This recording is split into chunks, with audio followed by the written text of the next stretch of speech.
I don't want this guy to think I was dissing him. Sure. I mean, we're friends. Yeah. So I called him afterward and said, hey, man, I said, I'm sorry. I saw you over there today. I didn't say anything to you. By the time, I was going to, you guys were obviously having an intense conversation. I was going to, but then I looked up and you were gone.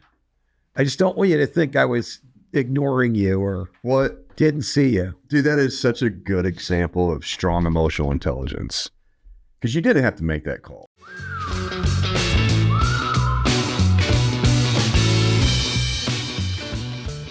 All right. We are back in the fabulous podcastvideos.com studio here in Rogers, Arkansas today. Yes, sir. It's a hopping place, man. It is hopping today, man. We got recordings happening all over the place up in here. Yeah, we got lots of interesting people in the house. That's right. As they say. Yeah. But for the next hour or so, you're going to have to suffer through Eric and myself talking about big talk about small business.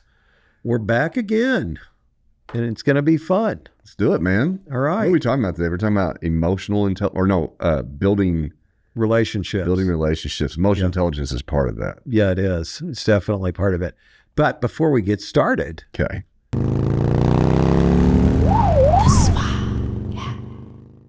We're going to pull something out of this YCAT. Ooh, man, done that in a little I know, we haven't done that in a while. Let's see what it says. We're supposed to talk about this today. Work-life balance. What's that? What is that? It's integration. That's your best word for it. I like the integration because that makes a lot of sense, right? I mean, you got to be really careful because like when you're balancing something, it's like which one's higher than the other, right? Yeah, There's exactly. Always this teeter-totter going back and forth. And I have personally been through, but I've seen a lot of folks as well go through I need to relax. I need to reduce stress. I need to chill out. I need to get a break. I need to escape. I need to go get a job then, right? Right, exactly. Get out of this. The post office is probably hiring. Yeah, exactly. 45,000 a year. You can be a mail carrier. That's it. Yeah, and so you gotta be very careful because if you hang out on the teeter-totter too long, then you'll get stuck there. It's really easy, and it's a hard thing to get out. Right? It's kind of like it is a lot like exercising. Like if you stopped working out, it's really hard to get back in it, even though you might need to recover and give yourself a break. Yeah. But if you do that too long, you'll get stuck in this pattern of behavior, and then your work that you got to do to get out of it is significantly harder. So it's like, if you did that, was it really worth the break? Yeah, exactly. What did you lose by taking that break? Exactly. The loss of momentum in a business is crucial. It is crucial.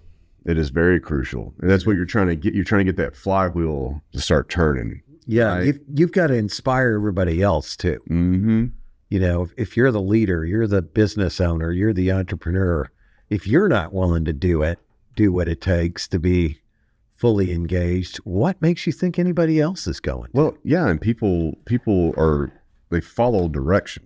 Yeah. Action. Yeah. Not what you say. Right. They will do exactly what you do. Exactly. It's like saying to your kids, don't smoke.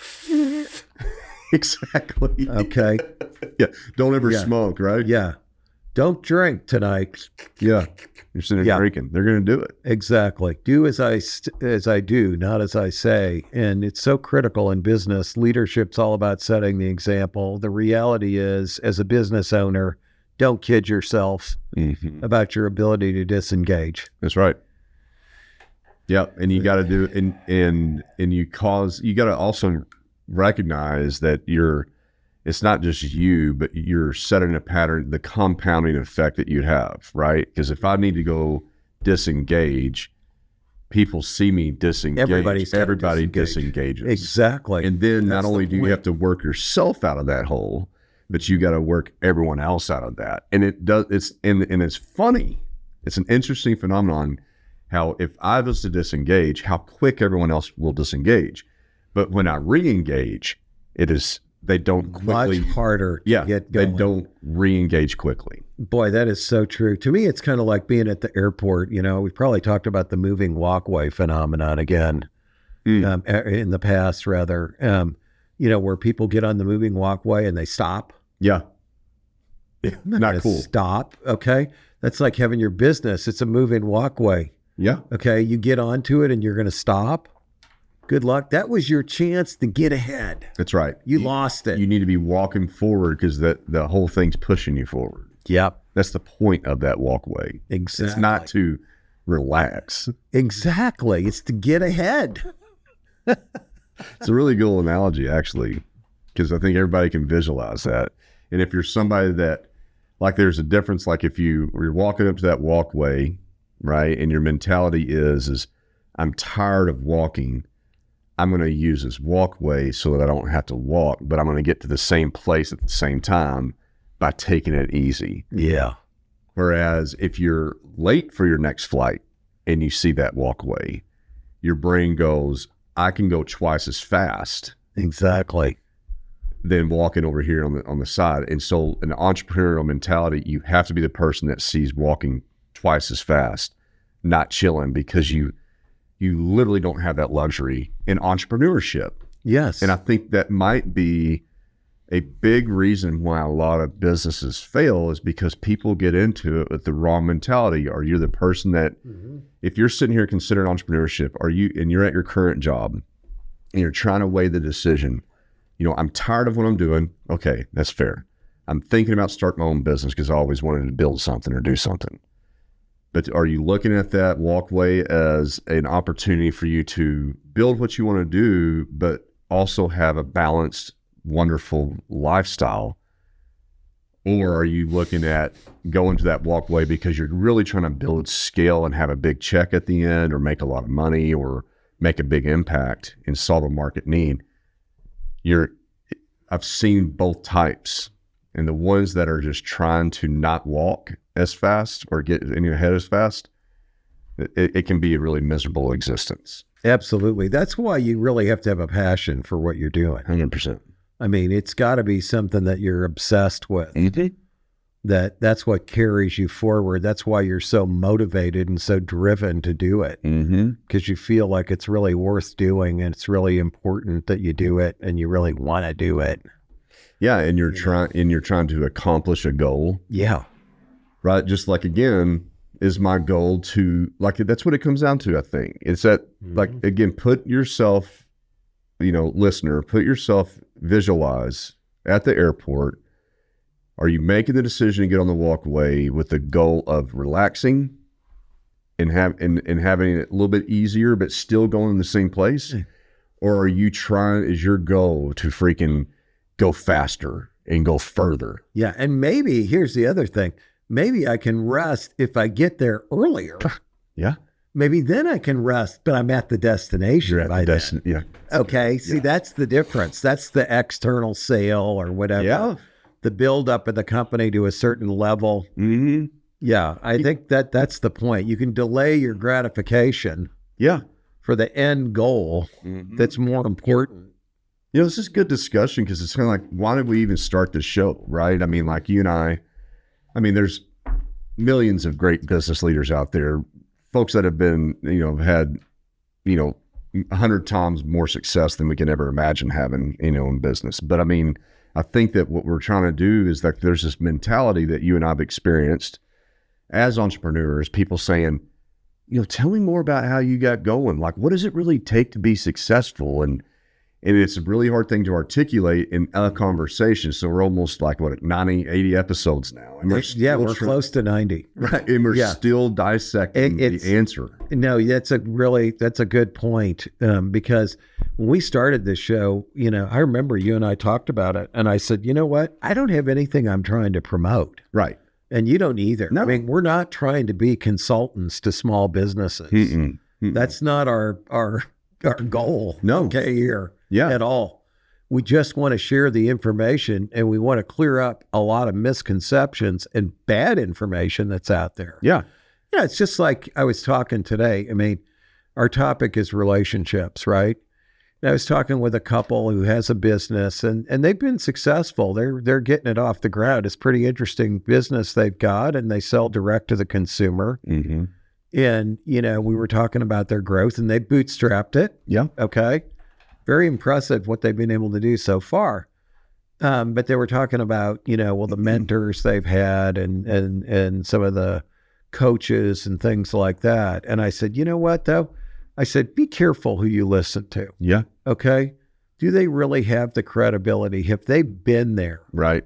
All right. There's a lot of people out there in this entrepreneurial ecosystem that we're part of in Northwest Arkansas. And you know what I'm talking about. 100%. And they get a lot of money for their nonprofits that are funded by the Small Business Administration, the Winrock Foundation, the SBA, it's NSF, whatever. Okay. But they haven't really done it. Yeah. And they're giving them some bad information. Right. And, you know, I think I'm not saying you can't learn from people who haven't done it and who've studied something extensively. You certainly can. But these people don't necessarily fit that domain either. That's right. That's right. You know? Yeah. And it comes down, like I think that you and I recognize, like after experience, like you can have the best plan, the best teaching, the most education, great experience. But it really comes down to how you wake up and see the world. Boy, no kidding. That is so true. And let me tell you something too. I think that you might be able to test this, but even this morning, I wake up with, for whatever reason, probably because of something I read or something I heard from usually it's a lot of this. Somebody in my day, the day before or a few days before, has implanted fear and concern and worry and doubt in verbal conversation with me.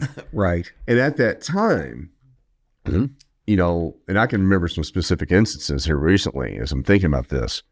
At the time that they had said that to me, I was positive and it didn't bother me. Right. However, they have implanted a seed of doubt and negativity and fear into your conscious, and then it goes into your subconscious.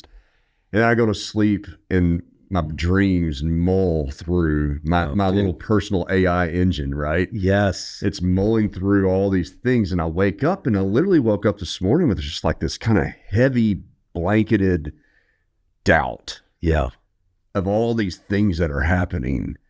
And as a human, am I able to basically reason or emotionally get through that and say, no, I reject that.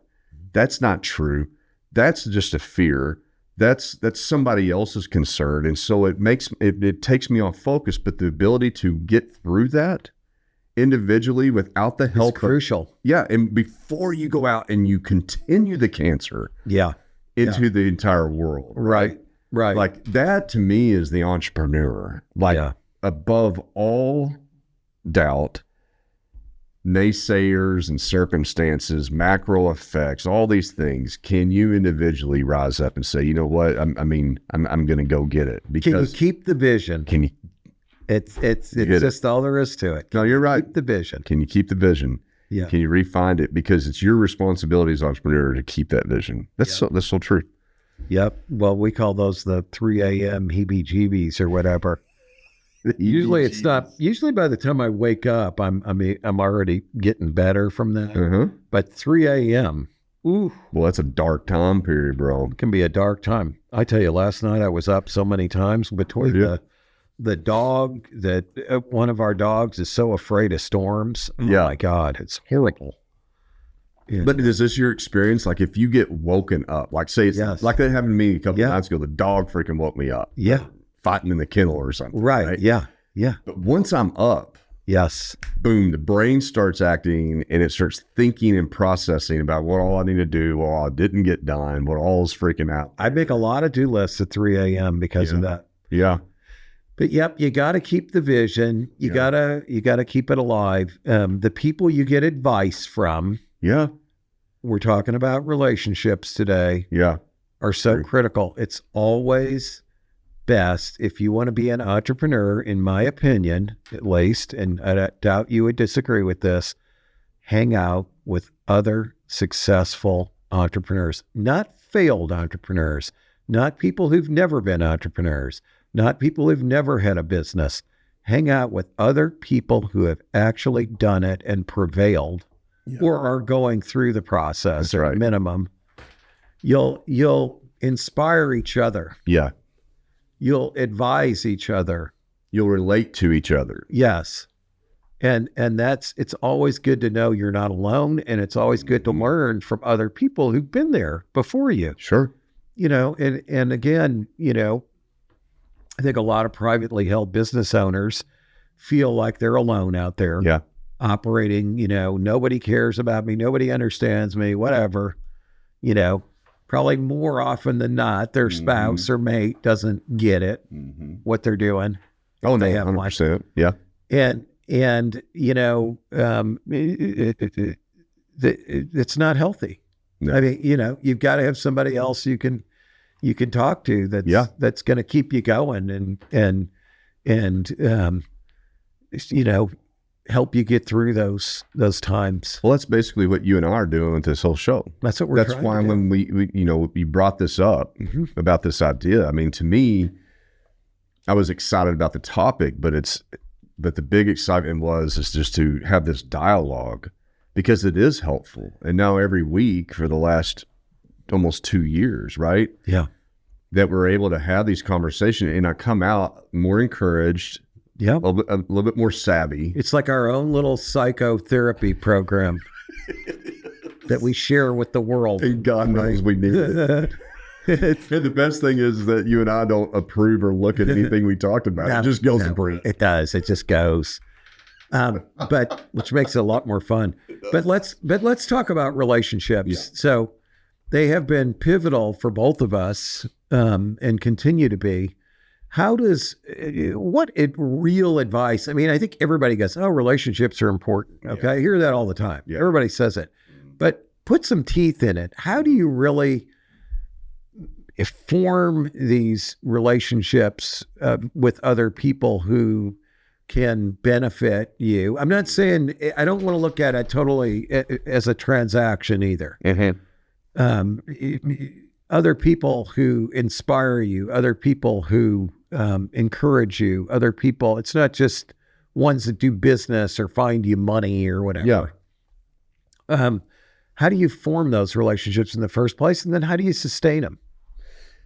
I mean, I think that the how to for me is I think it starts with some curiosity, and just some genuine, I think, respect, in the sense of where there's everybody you meet, there's something to learn. There's some sort of connection. There's some sort of piece that you get value out of meeting other people. Yes. I mean, I feel like that, especially in today's time, post the COVID. Yeah.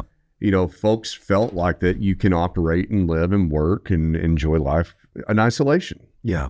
And you don't have to, like, there is a phenomenon going on of where I don't have to meet other people. Like I have my tech stack can do a lot for me. I don't need to go out and shake hands and kiss babies and meet folks and all that kind of stuff, right? Yeah. And so they have like devalued relationship in general. And I think that that's very, very dangerous. Well, it's just, you see it in just like, I'm not even willing to call somebody. I'll text and email only. Yeah, I won't pick up the phone and actually talk. And the worst, like if you're at an much event, less go see them, right? Yeah. Or if you're at a coffee shop and you see somebody that you recognize, and it's somebody that's clearly could give you good advice, or somebody you should get to know. Yeah, and you just say, "Nah, I don't need that. I don't have to do that." No, you don't have to, right? And I mean, but do you make the decision to do it? That's where the winner is, right there. The person that will. Yes. That has such a high, respect and appreciation for a relationship, that will cause you to overcome this basic, thought process of that relationship is valuable or not. And if you know that it is, it's a big deal. And I think that too, like overcoming your own fears, right? Like, A lot of folks, one of the big 6 or 7 fears of all humanity is the fear of criticism. Mm-hmm. And so if I see you sitting at a coffee shop and I know you're Mark Zweig and I've seen you on this show and I know you're an entrepreneur, I'm an entrepreneur, do I have the guts to overcome my own self-fear of being criticized for walking up and shaking your hand? Yeah, I hear you. I mean, I think that's a really good point. I mean, a lot of us are introverts at heart. Yeah. And it's easier to not do that. 100%. Right. But you never know where that's going to go. That's the thing. You never know where it's going to go. It's like, I'm sure you get this a lot. Like people reach out to you. They're like, I want to talk with you. Would you meet with me? Talk about my business, or I just like to meet you. I mean, you know what I'm talking about. 100%. And it's easy to say no. I'm too busy right now. I got 10 friggin' businesses I'm trying to do or whatever. Okay. We both of us, I get it. Yeah. But you still need to invest a certain amount of time in those people. And you just never know where those are going to go. You don't. And there's a karma. Yeah. You help out other people, then the good stuff comes to you, buddy. It's 100%. Like, I mean, like if, I feel genuinely, I have been in a spot in both of these topics, right? About approaching people. There's been some people I did not approach because I allowed my fear of criticism to get in the way. And I just found it easier, to walk away. And there's been times when people have reached out to me that I've like, man, I don't have the time. Yeah. And in both of those circumstances, anytime that I didn't do what I should have done, I mean, it's been damaging. Mm-hmm. But anytime that I have done it has been positively, beneficial. Yes. Because those relationships, they just compound, like, and you're in the same boat too. Like here we are, after a certain tenure in our life and experience, and we have networks, right? I mean, like, right. I got people I can call that I know would help me out, or that would be really perfect if for somebody that's starting out new. Yeah. I can make a phone call and get connected really easily, and it makes a big impact. Yeah. But that didn't happen in a half a year. This is over a decade, 2 decades worth of having a very high respect and continuous work towards building relationships. And then also you just have a network. That's how networks start. Yeah, it's true. It's because like just today, the people I met with are in a particular industry where I have a friend that they were aware of who started a business in the same industry. Has been very, very successful.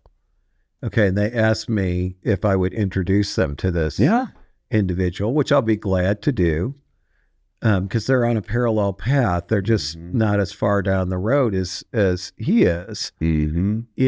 And why do I have a relationship with the other guy, though, in the first place? Yeah. Okay, because I reached out to him. Yeah. Because I liked what he was doing.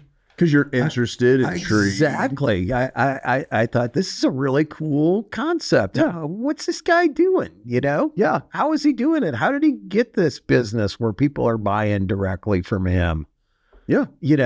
God knows it's hard. If anybody's got a product business out there where you're trying to sell on your own website, hard days. Getting people to your website, man, it's hard. Mm-hmm. It's always underestimated in my experience. I don't know if you'd agree with me or not. Dude, 1,000%. It's hard for the smallest to the biggest brand in the world. It is. It is so hard. That's why Amazon and Walmart.com and eBay and those things exist. Yeah. And Etsy. Yeah. Because it's hard driving people to yours. But anyway, here's somebody who's done it successfully in the same industry. Be great. Maybe he can be very helpful to these people at this point. He's already achieved his success. Yeah. It's not like they're a threat. Right. And he's a nice guy, and he probably, but it's because I know the guy. I invested the time to get to know the guy. I invested the time to get to meet the people who reached out to me and put them together. Maybe something good will come out of that. Yep. What good specifically is going to come out of it? I don't know. Right. I don't know right now. Right. But you plant enough of those seeds over your entire career of 10, 20, 30, 40, 50 years. Yep. And wow. It's funny you say plant seeds. Like investing in relationships is like it's like, it's farming, Yes, it right? is. You're just planting seeds over time. Yes. You know that there will be a harvest at some point. Yes, But some of them die. Some of them die. Some, but it's definitely not like hunting and you go out for hunt and you kill and then you get business. And I think that that's a very bad perspective of building relationships. And I've never had that mentality. I think that's why I have ended up building a good, we built good networks because we don't approach it that way. What? I don't see a relationship from somebody as an opportunity for me to make a deal. Exactly. I see a relationship as, okay, man, that person might have, there might be, I could benefit greatly from sales by getting to know that person, but my motive is not to do that. Like I completely take it off the table. Yeah. I don't even want my brain going down that way of looking at another human being as somebody that's going to help me gain. Yeah. Yes. And if I can't get my gain out of that human in that relationship, then I'm out of the relationship. Yeah. That's a very bad way. Oh, it is. And, it makes so much sense to me when you think about it like that. Whenever there are people who have just an expectation of what they can get out of you, you sense that. Totally. And you don't want to deal with them. And you got, no, 100%. And that's what causes this hesitation for a lot of people to meet with folks. But the people, like if I was going to introduce somebody to you, like this, I would meet with this person first. They asked to meet with Marcus Wag. I'd ask, I'd be happy to maybe make that introduction, but I'm not going to actually make that introduction unless I know the person I'm meeting with has a genuine sense of just meeting you. It's like, I want them to invest in my company. No, I'm out. I know. I'm not going to pass that email over for you, bro. Yeah, I know. I get it. I do. I do think because you and I both grew up in service related businesses, that's why we have that mentality, as opposed to, let's say we grew up in a product business where you're just selling a product. Relationships, because if you're serving clients, yes, everything's not about how much money I'm going to make on that job. It's more that I'm looking at the relationship. They need help. Okay, we'll help them out. Does that cost us money? Yeah, maybe that costs us money. We don't make money on every job we do for them, but it's all part of the relationship. It's necessary to sustain the relationship, to create goodwill. Yeah. I think probably so. When you say that, like I think about my first service job as waiting tables. Oh, great experience. Everybody should do it. Everyone should be waiting tables. I never did, but everybody should do it. I worked on bikes, but you could say it's different, but in a lot of ways it was similar. Yeah, very similar, because like if my job is how much of a tip am I going to make? Yeah. And it's all about getting them in, getting them out, getting my check, getting my tips, and that's it. But if you approach the table as, how do I make this a wonderful experience for them? They work hard for their money. They're here to invest money in good food, good experience, and I have the honor and privilege to create this experience for them. Exactly. And think how happy they're going to be. And then that makes you happy. You feel good. You did something good. Yeah, when you have a table of four people, or my favorites were the big, like I worked at the Olive Garden back in the early days. I know. It is one of the favorable. I have to help them open it up. But they had this, they called it the farm room or something like that. But it was this semi-separated room that had like a 10-top table. And so it was for big families that came in. Well, very few of the waiters really ever wanted to work that because it took a lot of work. Yeah. However, I love to work it because I had this chance to be the maestro of this family experience, you know, and they would come in and I would have them waters, I would, make sure that they got their appetizers, they got their check fast, and I would make jokes, and I would, and I would just get to know the people. Yeah. Right? Yeah. And then they walk away and their family had great time relationally together. Right. And the business is represented well. I always got tipped a little bit better because I gave them a great experience. Yeah. And you feel good. You feel like you accomplished something. Yeah. Maybe they come back, and next time they come back in, they go, I want that Eric guy. 100%. Can we sit with him? He was so much fun. Yeah, absolutely. And that builds your repeat business. And I mean, it's just good. Yeah, it's so true. And it's also, like you said, I think it's very rewarding when you can connect people who help each other. 100%. Again, I did that recently. I connected two of my friends. I got a call from one of them today on the way up here in my car telling me I just got together with so and so. Thank you for introducing me to him. What a great guy. We had so much fun talking together and we've got so much in common. Yeah. And I thought, yeah, that's nice. I feel good about that. Yeah. It was good. I connected the two. Maybe they can work together. Maybe they won't. My friend, they're both my friends. I got a call from one of them thanking me for it. That's good. That makes me feel like I helped him out. As you're talking about this, Mark, it makes me think about just the question in general of how to start a successful business. And the reason it's so challenging to answer that is because it's not one thing. Amen to that. And honestly, I don't know that I necessarily know a really good answer other than there's this flywheel that is very soft and mushy, and it's a comprehensive thing, and it becomes this momentum, and it's the same thing that relationships do. Yeah. Like you got to look at relationship building as it's a long-term farming exercise that you just respect and understand, and intuitively that it's a good thing. Yeah. Human beings are part of our life and our existence. It's good to help. It's good to, to have these relationships and have conversations. And over time, it just builds itself. Generates a flywheel effect that's like a perpetual motion machine. It is. Yeah, it just keeps driving you forward. It does. It does. It is not a single, there's not a single relationship in my life that I can point to. Right. That helped me become successful in whatever I've done. It is a comprehensive. Yeah, it's a suite. It is a suite. It's a network. And that's the point of the word network, right? There's this network flywheel effect that develops. Right. And this person talks to this person about you. They both agree.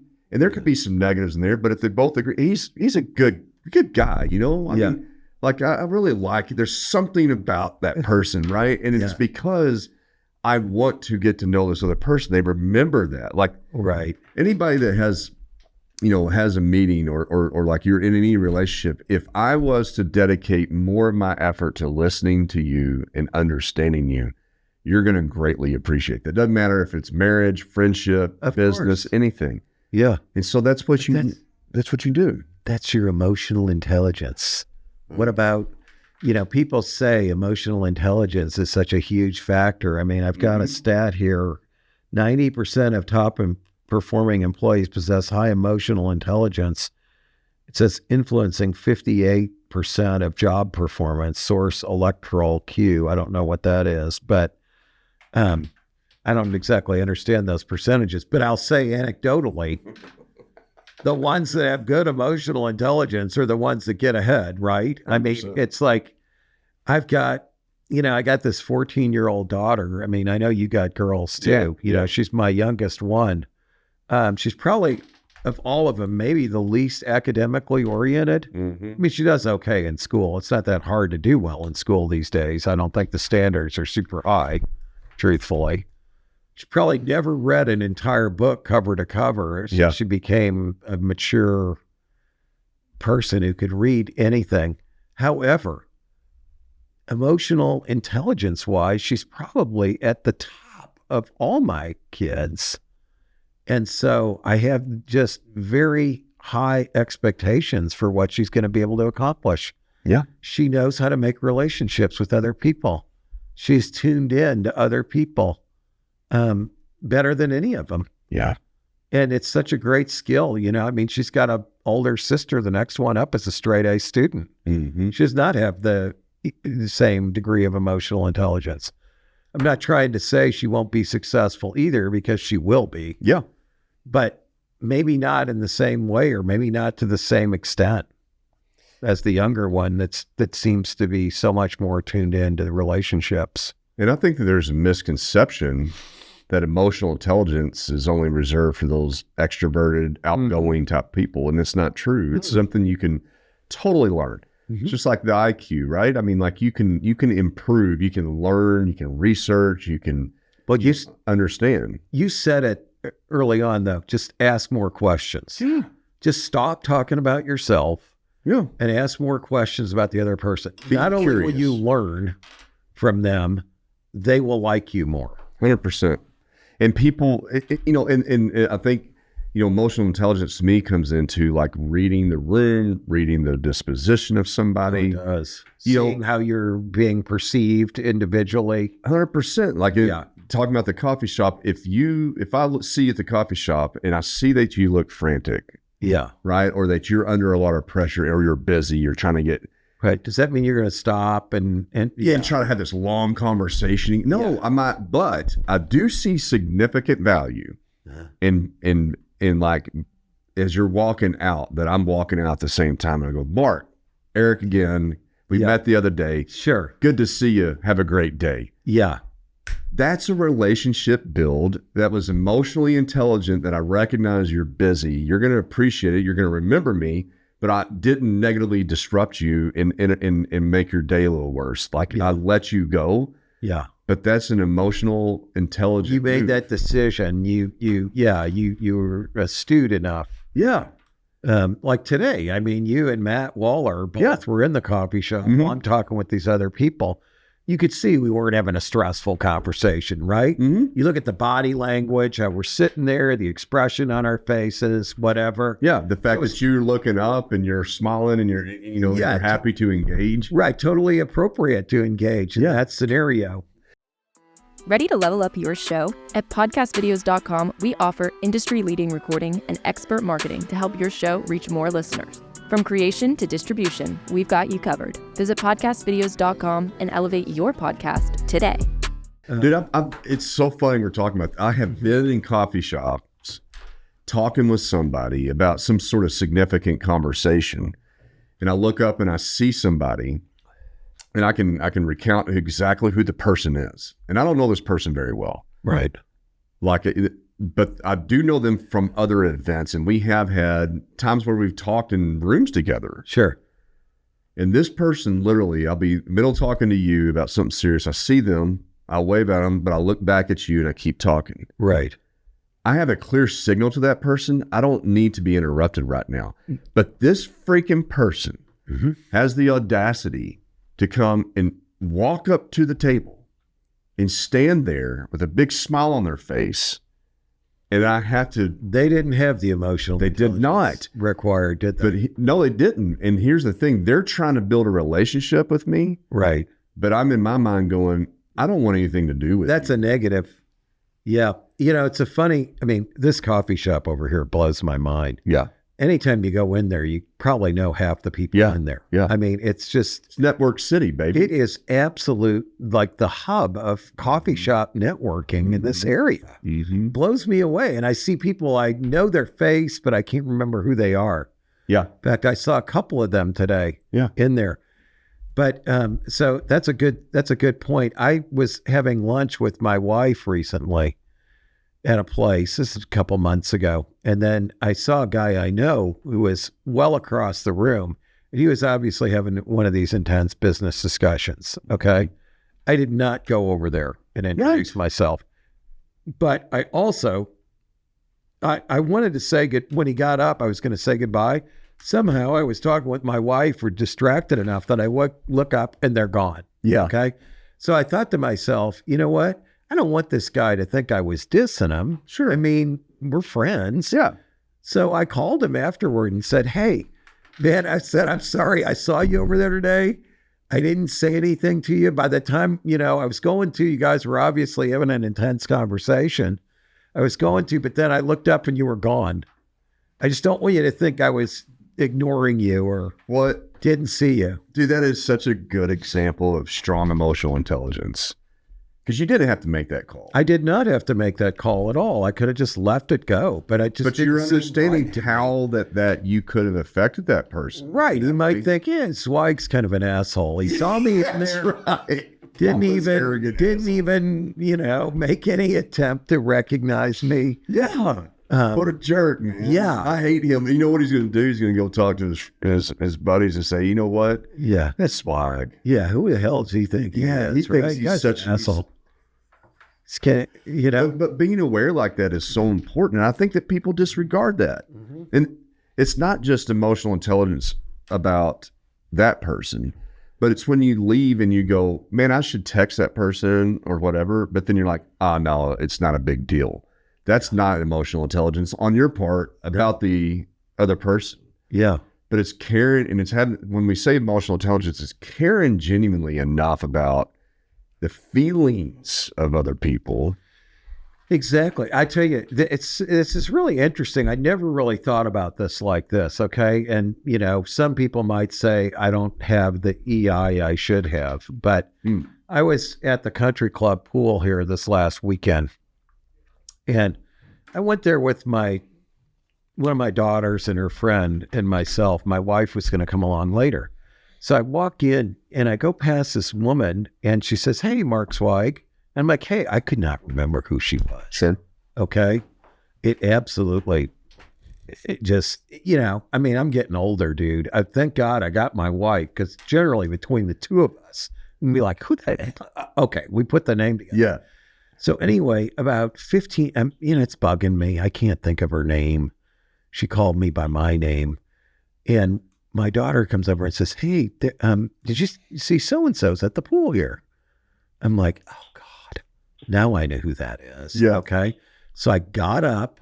By then, this person had moved across the pool to a different place. Mm-hmm. First, she was on my side. Then she moved over to the other side where the cabanas are. Okay. Mm-hmm. I went over there and said something to her like, "Hey, I'm sorry. I didn't recognize you when I first came in.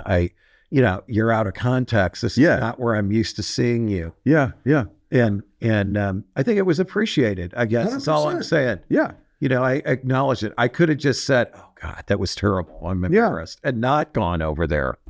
But I made the effort to go over there to at least express the fact that I felt bad about not initially recognizing who she was. You know what? What's funny when we're digging into this conversation a little more, it is very deep. It's very intuitive, because a lot of our feelings and our emotional intelligence is genuinely baked in and taught to us very young ages. Like we don't even know how we learned them, but we just learned them, and it's usually our family, right? And those circumstances could be impacted by a million things that you have no idea why. Right. You don't know why your mom or your dad was always angry, or they were tired, or they're depressed, or what, all these negative things, or why they're super happy and go lucky and whatever, right, and have their perspectives. We just kind of grow up in it, but I think when you get into and then you go to school, and then you have all these other rules and regulations, but then you go into the professional life, right? And now it's go time. Yeah. It's like, who are the ones that really win in business? They're the ones that have got this confidence and this emotional intelligence, and they're thinking, they're always navigating, they're always winning, they're competing. They care. They care. They care about their everything. Everything. Everything. Like just hammer down, pedal to the metal. I'm going to go get. I'm going to get what's mine. And I think that people, like, we don't understand, like, why we might behave the way that we behave. But it all kind of leads down to the swimming pool circumstance you're talking about. Somewhere along the way, you have learned the importance of making sure that somebody else feels a certain way. Yeah. And that's important to them. It's important to you that they feel that way. And so you do have a higher emotional intelligence that maybe a lot of other folks don't. Yeah. Like they don't care. Yeah. They don't care how you feel. Like it's not their problem. Right. Exactly. They don't care how you feel. And that doesn't engender any loyalty on your part. It doesn't. And it doesn't give you a warm and fuzzy. It doesn't. And I will tell you, like how all this, the rubber meets the road here, is we're talking about entrepreneurism. We're talking about building a business. You don't have to, as an individual, have to have high emotional intelligence. You can totally be a jackass, and not care about anybody's feelings. There are people who succeed like that. 100%. And they, those folks either work, they can be successful in business, or they can work other places where they don't ever have to have emotional intelligence because it doesn't matter, like the post office, like you're talking about, right? There's no standard for emotional intelligence there that needs to happen. But if you're an entrepreneur, your chances of success. You'd probably be more successful, though, at the post office if you had it.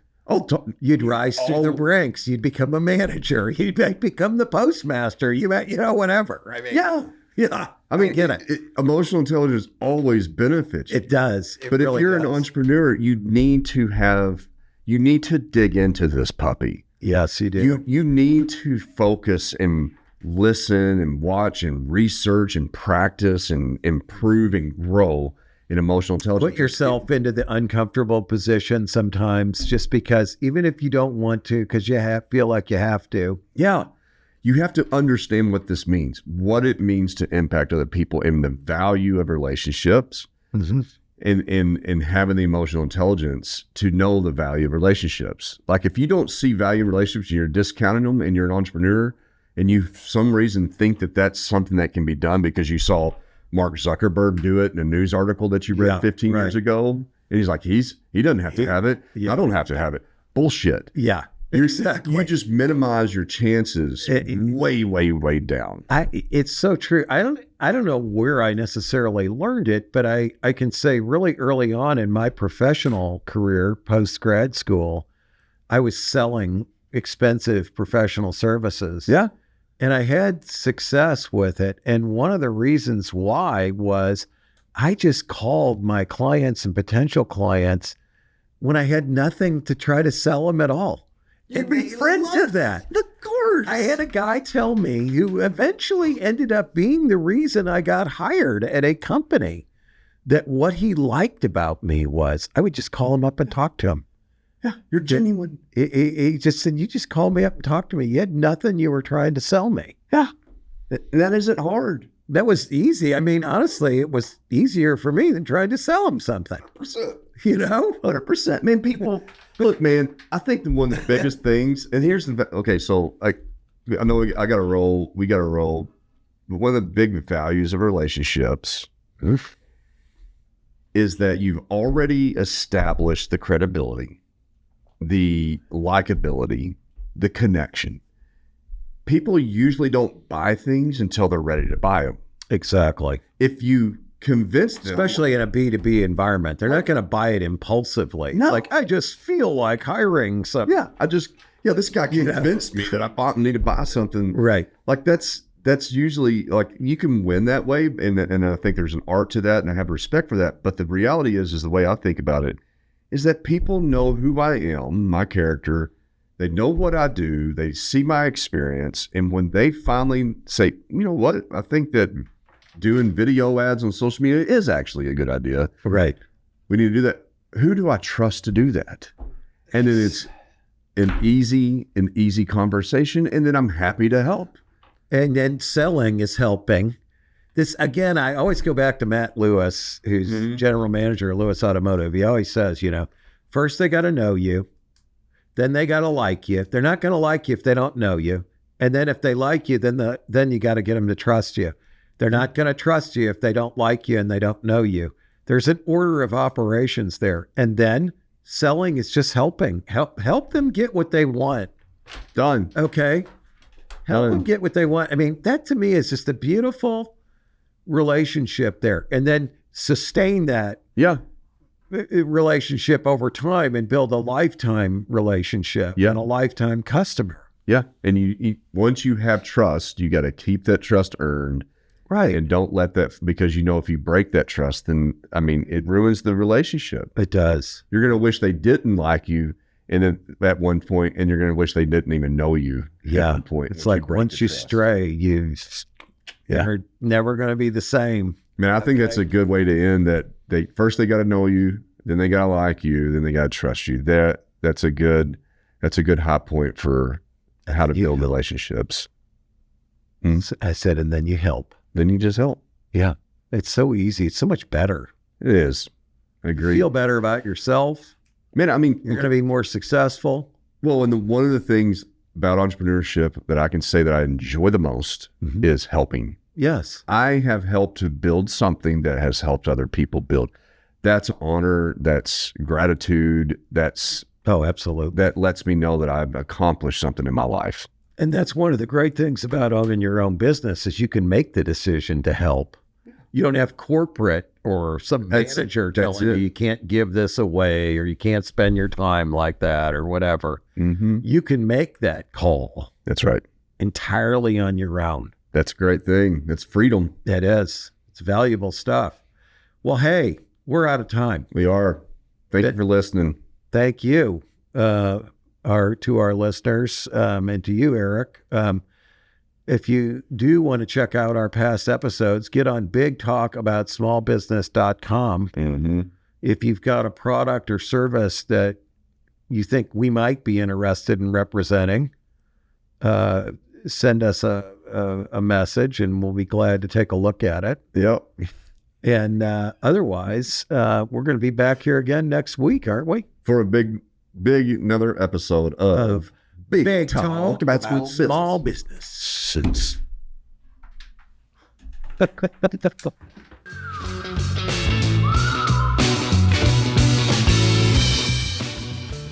Thanks for tuning into this episode of Big Talk about Small Business. If you have any questions or ideas for upcoming shows, be sure to head over to our website, www.bigtalkaboutsmallbusiness.com, and click on the Ask the Host button for the chance to have your questions answered on the show.